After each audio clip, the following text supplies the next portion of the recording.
Good evening friends and my dear students, welcome to our channel. आज का हमारा topic है class 12th workbook chapter number 17।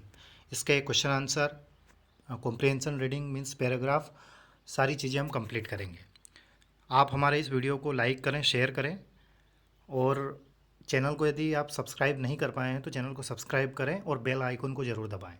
ठीक है दोस्तों, चलिए वर्ड पावर में सबसे पहला क्वेश्चन है the fun they had, chapter number 17 की हम बात कर रहे हैं।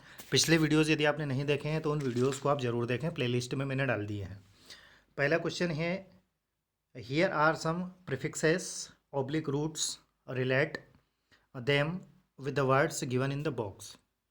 यहाँ पर दिए गए हैं जैसे between, circle, to leave, to turn, foot, one, within या ईयर। अब यहाँ पर सबसे पहले एक मैं चीज़ आपको समझा देता हूँ कि यहाँ पर इधर जो ये वर्ड्स दिए गए हैं जैसे वीवो, पोडोस, काइक्लोज, है ना, ये शब्द जो हैं ये एज ए प्रीफिक्स भी यूज़ हो सकते हैं और ये रूट वर्ड्स भी हैं। ठीक है, तो सबसे पहले मैं आपको थोड़ी सी जानकारी ये दे दूँ कि अंग्रेजी भाषा जो है दूसरी भाषाओं से भी इसमें शब्द लिए गए हैं। जैसे दूसरी भाषाएं क्या क्या हो सकती हैं, जैसे लैटिन है ना, ग्रीक है, लैटिन है, ग्रीक है, इनसे भी तो ये वहाँ से लिए गए शब्द हैं। ये वास्तव में यदि देखा जाए तो ये अंग्रेजी के शब्द नहीं हैं, इंग्लिश लैंग्वेज के शब्द नहीं हैं। इनका आप किसी डिक्शनरी में या दूसरी जगह इनको देखोगे तो इनका आपको अर्थ नहीं मिलेगा। जैसे यहाँ पर लिखा हुआ है सर्वाइव, सर्वाइव का अर्थ होता है जीवन जीना, है ना, जीवन व्यापन करना। तो ऐसा इनका कोई अर्थ आपको नहीं मिलेगा। ठीक है, तो चलिए शुरुआत करते हैं। जैसे लिखा हुआ है वीवो, वीवो का अर्थ होता है इन, एज इन सर्वाइव मतलब टू लिव। तो यहाँ पर हम ये अर्थ निकाल सकते हैं कि लिव जो है इसका संबंध है वीवो से, मतलब वीवो का कहीं ना कहीं अर्थ निकल रहा है जीवन व्यापन से। अगला है जैसे podos, PODOS, as in podium, podium का अर्थ होता है स्मॉल प्लेटफॉर्म। क्या अर्थ होता है? स्मॉल प्लेटफॉर्म, या फिर इसका अर्थ होता है चबूतरा, या फिर एक ऐसी जगह जहाँ पर कलाकार, मतलब ये छोटा मंच, एक ऐसा छोटा मंच जहाँ पर कलाकार अपनी जैसे अनाउंस करता है ना, स्पीच देता है ना। तो यहाँ पर पोडोस का संबंध है फुट से, फुट मतलब पैर। अगला है जैसे काइक्लोज, एज इन यूनिसाइकिल। तो सर्कल, सर्कल का अर्थ क्या होता है? गोला होता है या चक्र होता है। तो इसका संबंध किससे है? काइक्लोज से है। तो इस प्रकार के वर्ड्स हैं। ठीक है, आप इनको देख लेना, मैंने इनके लगा दिए हैं यहाँ पर। जैसे वर्टू का टू टर्न है, ठीक है, इंटर का बिटवीन है ना, इंट्रा का विदिन है। और आपकी एग्जाम पॉइंट ऑफ व्यू से यदि देखा जाए तो ये आपके लिए इतने इंपॉर्टेंट नहीं है। बाकी हम नेक्स्ट पर चलते हैं। क्वेश्चन नंबर बी जो इसका है, जैसे you probably already know the means of most rooms and locations in typical homes. जो थोड़े टिपिकल टाइप के होम है, टिपिकल टाइप का होम किस प्रकार का, मतलब जिसमें ये सारी चीज़ें हों।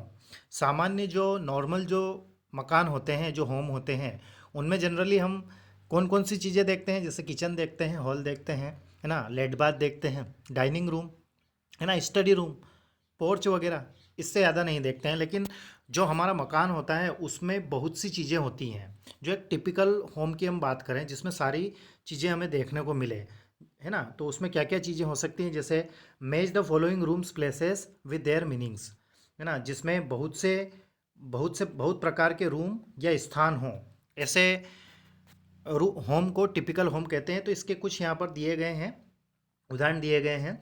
जैसे एटिक क्या होता है? Loft, seller, basement, hall, porch, है ना, पेंट्री, लार्डर, टेरेस या पेटियो। तो देखते हैं एटिक क्या होती है। एटिक का जो अर्थ होता है वो होता है a space in roof of a house usually used only for a storage. मतलब एक ऐसा स्थान जो छत के रूफ के जस्ट नीचे होता है, जिसका उपयोग हम स्टोरेज के लिए करते हैं। ठीक है, उसको एटिक कहते हैं, हिंदी में इसको अटारी कहते हैं। लॉफ्ट, लॉफ्ट क्या होता है?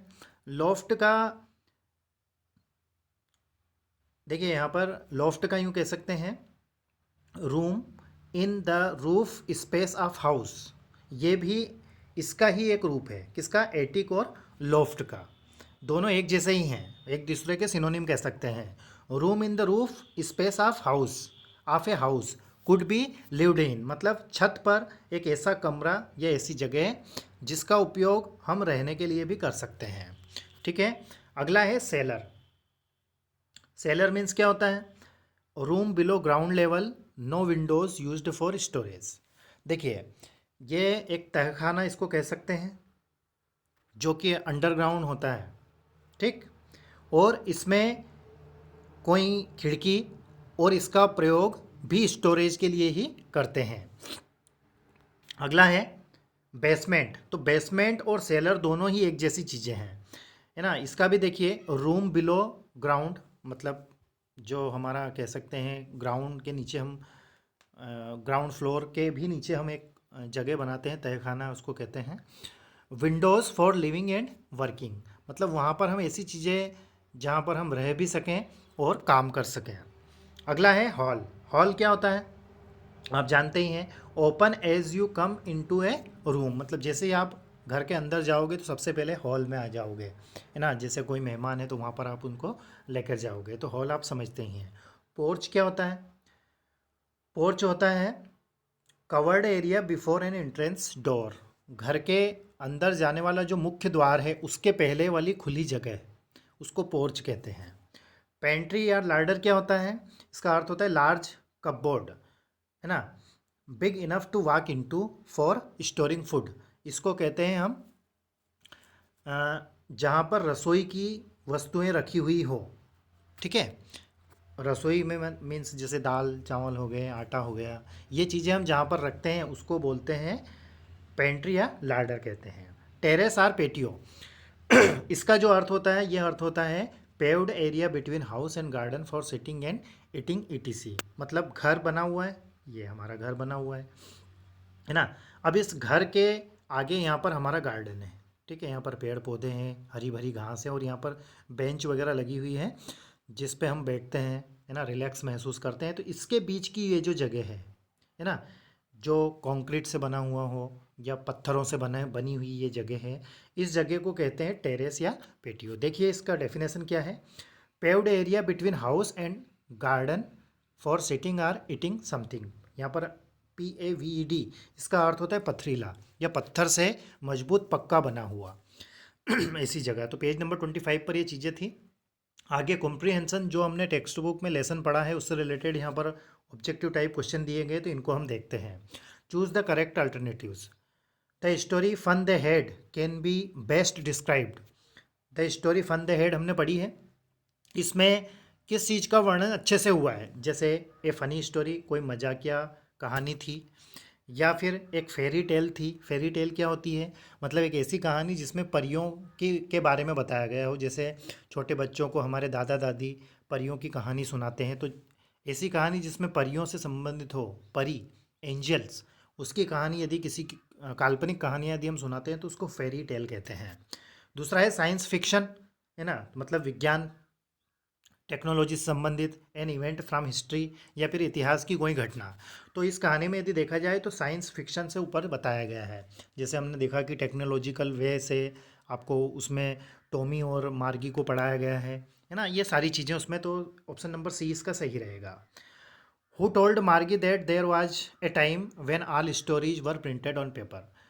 मार्गी को यह किसने कहा था कि उस समय सारी कहानियाँ जो हैं वो पेपर पर प्रिंट होती थी? तो ये टॉमी ने कहा था, है ना। ऑप्शन नंबर ए इसका सही रहेगा। अगला क्वेश्चन है third, which of the following statements does not apply to Margie teacher. Margie के का जो टीचर था उस पर कौन सी चीज़ें अप्लाई नहीं होती हैं? It was large black and अगली, बिल्कुल सत्य बात है। वो जब भी दिखाई देता था तो मार्गी उसको ये समझती थी, it was large black and अगली, काला, बदसूरत और लंबा चौड़ा। It calculated the marks instantly, वह जो उसको नंबर आते थे, है ना, उसको तुरंत ही कैलकुलेट कर लेता था। It had tiny robotic voice, उसकी टाइनी मतलब वह टाइनी मतलब बोना छोटा था और रोबोटिक वॉइस थी, तो ये बात गलत है, ऐसा वह नहीं था। It taught at regular hours, और वह नियमित रूप से उसको पढ़ाता था। तो ऑप्शन नंबर बी यहाँ पर इसका सही रहेगा। अगला क्वेश्चन है fill in the blanks according to the lesson. Margie was doing badly in her test. Margie कौन से टेस्ट में बहुत बुरी थी या बहुत कमज़ोर थी, तो जियोग्राफी का जब भी उसका टेस्ट होता था तो वह उसमें बहुत बैड थी, बुरी थी, अच्छी नहीं थी पढ़ने में। The sector of Tommy's teacher had blanked out completely. तो कौन से सेक्टर में उसका कौन सा सेक्टर जो था वो पूरी तरीके से ब्लैंक्ड हो चुका था, तो वो हिस्ट्री वाला हुआ था। Tommy claimed that this was an smart as a teacher. Tommy ने कहा कि जिस प्रकार से कोई शिक्षक होता है उसकी तरह ही स्मार्ट हैं। तो किसका दावा उसने किया था? उसके पिताजी को उसने टीचर की तरह स्मार्ट बताया था। Margie Margie's school room was right next to her. Margie का स्कूल रूम जो था वह उसके प्ले पेन या फिर बेडरूम से आगे था, तो बेडरूम के नेक्स्ट अगला ही कमरा उसका स्कूल था। टॉमी वाज रिक्त स्थान देन मार्गी। टॉमी मार्गी से छोटा था या बड़ा था? यंगर का अर्थ होता है छोटा और ओल्डर मतलब होता है बड़ा। तो वैसे मेरे हिसाब से as far as I concern, जहाँ तक मेरी सोच है, यहाँ पर ओल्डर के स्थान पर एल्डर होना था। ठीक है, जब हम बड़े की बात करते हैं, जैसे मेरे बड़े भाई का नाम ये है तो माई एल्डर्स ब्रदर ये, मैं ये बड़ी सिस्टर ये हैं तो एल्डर ब्रदर, है ना। ओल्डर का सबका प्रयोग यहाँ पर नहीं होता है, लेकिन यहाँ पर दिया गया है तो ओल्डर का ही हम लगाएंगे। ओल्डर मतलब बड़ा होना चाहिए। ठीक है। अब एक नेक्स्ट यहाँ पर दिया गया है लैंग्वेज प्रैक्टिस, जैसे नॉन फाइनाइट क्लॉज है। नॉन फाइनाइट क्लॉज या क्लॉज, ये चीज़ें आपकी बची हुई है तो हम इनको जल्द ही कंप्लीट करने का प्रयास करेंगे, है ना। बाकी अब नेक्स्ट पेज पर, पेज नंबर 126 पर, माफ़ कीजिएगा 129 पर एक पैराग्राफ दिया गया है। तो इस पैराग्राफ को हम देखते हैं। साथ ही आपको किसी प्रकार का कोई डाउट या कोई क्यूरी रहे तो आप कमेंट्स कर सकते हैं। ठीक है, चलिए शुरुआत करते हैं। How can you best improve your English depends on where you live and particular on whether or not you live in an English speaking community. हमने अधिकांश तो ये बातें सुनी है कि यदि आप अपनी स्पोकन इंग्लिश को सुधारना चाहते हैं तो आपको ऐसा ऐसा करना चाहिए। तो यहाँ पर इससे रिलेटेड ही है, how we can improve our spoken English या लर्निंग स्किल। तो how can you best improve your English, आप अपनी अंग्रेजी को अच्छे से कैसे इम्प्रूव कर सकते हैं। अब ये डिपेंड करता है, depends on where you live, कि आप कहाँ रहते हैं, and particularly on whether or not you live in an English speaking community. क्या आप किसी ऐसे समाज में या ऐसे व्यक्तियों के बीच रहते हैं जो कि इंग्लिश स्पीकिंग कम्युनिटी है, मतलब अंग्रेजी बोलने वाले व्यक्तियों के बीच आप रहते हैं या नहीं है, इस बात पर डिपेंड करता है। If you here English spoken every day, यदि आप रोज़ाना अंग्रेजी को सुनते हैं, here most important thing, and mix freely with English speaking people, और अंग्रेजी बोलने वाले व्यक्तियों के बीच में यदि आप फ्रीली रहते हैं, that is on the whole an advantage. यदि आप ऐसा कर पाते हैं तो ये आपके लिए बहुत ही फ़ायदेमंद होता है अंग्रेजी भाषा सीखने के लिए। ऑन द अदर हैंड, दूसरी तरफ यदि देखा जाए, it is often confusing to have the whole language poured over you at once. Generally मैंने ये देखा है कि जो भी व्यक्ति अंग्रेजी सीखने की बात करता है, चाहे वो स्पोकन की बात हो, है ना, या नॉलेज की बात हो, तो कोशिश वो ये करते हैं कि जल्दी से हम पूरी अंग्रेजी सीख जाएं। तो ऐसा संभव नहीं है, यह बहुत ही डिफ़िकल्ट बात है, ऐसा संभव ही नहीं है। यदि आपको वास्तव में कोई सी लैंग्वेज सीखनी है, आइडियली आदर्श रूप से यदि देखा जाए, a step by step course should accompany lead up to this experience. यदि आपको इसका वास्तव में अनुभव लेना है, सीखना है, तो आपको स्टेप बाय स्टेप चलना होगा, और स्टेप बाय स्टेप जो पाठ्यक्रम है, जो कोर्स है, वो आपका साथ देगा। अ कंपनी का अर्थ होता है साथ देना या सहायता करना। अगला है, it will also help a great deal if you can easily get the sort of English books in which you are interested. और यदि आप अंग्रेजी वास्तव में सीखना चाहते हैं तो आप इंग्लिश की बुक्स लीजिए, है ना, ऐसी बुक्स जिसमें आपको इंटरेस्ट हो। जैसे अभी हम क्लास 12th में, तो क्लास 12th में टेक्स्ट बुक है। अब हो सकता है कि टेक्स्ट बुक पढ़ने में आपको इंटरेस्ट नहीं आ रहा हो, तो आप ऐसी बुक उठाइए या ऐसी बुक का अध्ययन कीजिए, उसको पढ़िए जिसमें आपको पढ़ने पर इंटरेस्ट आए, तो ये आपकी हेल्प करेगा। आगे बढ़ते हैं। To read a lot is essential, बहुत ज़्यादा पढ़ना जरूरी भी है, महत्वपूर्ण है। It is stupid not to venture outside the examination set book. अब यह मूर्खता होगी कि परीक्षा के जस्ट पहले आप पढ़ते हैं। जैसे मान लीजिए कि आज से 20 नवंबर को आपका एग्ज़ाम है, तो आप बहुत ज़्यादा पढ़ोगे, सुबह 4 बजे से 3 बजे से उठ के पढ़ोगे, रात को 10-11 बजे तक पढ़ोगे, है ना। और यहाँ तक कि परीक्षा का जो टाइमिंग है आपका, जैसे कि 9 बजे परीक्षा है, तो आप 8:30 बजे तक भी बुक को हाथ से नहीं छोड़ोगे। तो ये एक मूर्खता है यदि आप अंग्रेजी सीखना चाहते हैं तो। एग्ज़ाम के पॉइंट ऑफ व्यू से सही हो सकता है। और the text book you have chosen for intensive study, या फिर तुमने जो टेक्स्ट बुक है उसको इंटेंसिव स्टडी के लिए यदि चुना है तो। यहाँ पर दो चीज़ें आएंगी, एक इंटेंसिव रीडिंग और माफ़ कीजिएगा, एक्सटेंसिव रीडिंग और इंटेंसिव रीडिंग। इसके बारे में अभी हम चर्चा करेंगे आगे। Read as many books you find, जितनी बुक आप पढ़ सकें पढ़िए। With the idea of listening and learning as many new words as possible, और कोशिश करें कि जितने नए शब्द आप सीख सकें उतने आपको सीखने की कोशिश करना चाहिए, यथासंभव जितना संभव हो सके। Choose what is like to interest you and be sure in advance that it is not too hard, और जिसमें आपको इंटरेस्ट है उस चीज़ को, उसका चयन कीजिए बुक के रूप में, और उस समय आपके दिमाग से ये बात हटा दीजिए कि यह चीज़ मेरे लिए कठिन है। मतलब जिस चीज़ को आप सीखना चाहते हैं उस समय आप ये मत सोचिए, या उसके बारे में यह मत सोचिए कि ये कठिन है, उसको ये सोचिए कि it is too easy to learn.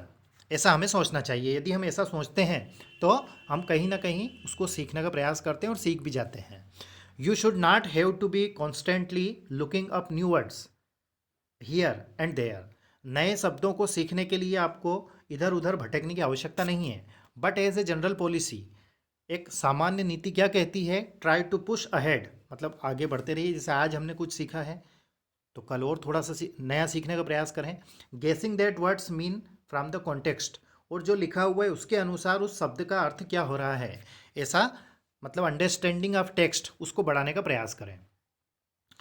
It is extensive and intensive, माफ कीजिएगा, extensive and not intensive reading that formally helps you to get interested in extra reading and thereby improve your English. यहाँ पर दो प्रकार की चीज़ें हैं। देखो, एक्सटेंसिव का अर्थ क्या होता है, बहुत ज़्यादा, जैसे आपने एक बुक पढ़ ली, फिर दूसरी पढ़ ली, तीसरी पढ़ ली, चौथी।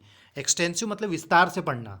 और इंटेंसिव का अर्थ होता है गहन अध्ययन करना, मतलब कोई सी भी एक पैराग्राफ लिखा हुआ है तो उस पैराग्राफ में किस वर्ड का क्या अर्थ निकल रहा है, इसमें कौन सी ग्रामर है, सेंटेंस का पैटर्न क्या है ना। ज़्यादा पढ़ना एक चीज़ अलग है और गहन अध्ययन करना एक चीज़ अलग है। तो ये दो प्रकार की रीडिंग है। तो वो यहाँ पर कह रहे हैं, क्या कह रहे हैं कि extensive and not intensive or reading that formally help you to get interested in extra reading. दोनों ही प्रकार से यदि आप पढ़ें तो वो आपकी मदद करेगा सीखने में। देयर बाय, इस प्रकार से इम्प्रूव योर इंग्लिश, अपनी अंग्रेजी को आप मजबूत करें। You should enjoy the feeling and extensive reading, और जब आप एक्सटेंसिव रीडिंग करें, मतलब आपको एक बुक दी है और उस बुक को आप आनंद के साथ पढ़ें। आप उसमें ये ना देखें कि इस शब्द का अर्थ क्या हो रहा है या इसमें कौन सी ग्रामर का यूज़ हुआ है, इन चीज़ों को छोड़ दें, आप सिर्फ उसका आनंद लें। उसको एक्सटेंसिव रीडिंग कहते हैं। Gives of a having some command of language, और इस तरीके से यदि आप उसको पढ़ेंगे तो आपको भाषा में जो कमांड है वो आपकी बढ़ेगी। मतलब कहने का यही तात्पर्य है कि extensive reading is important then intensive reading for the beginners. जो शुरुआती सीखने वाले हैं उनके लिए एक्सटेंसिव रीडिंग होना चाहिए, यह है कहने का तात्पर्य। As you read you will become more and more familiar with the words, जैसे ही आप पढ़ना शुरू करेंगे तो आप उन शब्दों से फेमिलियर होते जाएंगे, वो आपको तुरंत ही याद होते जाएंगे। मतलब उनको याद करने की आवश्यकता नहीं रहेगी, वो ऑटोमेटिकली ही आपके अंदर से निकलेंगे। And sentence pattern you already know, और सेंटेंस के जो प्रकार हैं उनके पैटर्न हैं वो भी आप सीख जाएंगे। Understanding them better as you meet them is more context, some of which may differ slightly from other, है ना। और जो कॉन्टेस्ट रहता है उसको भी आप बहुत अच्छे से समझ जाएंगे। आगे बढ़ते हैं। Some people say that we can not learn or speak a language better with help of the books. कुछ व्यक्तियों का मानना है कि किताब की मदद से हम अंग्रेजी या कोई सी भी भाषा अच्छे से नहीं सीख सकते।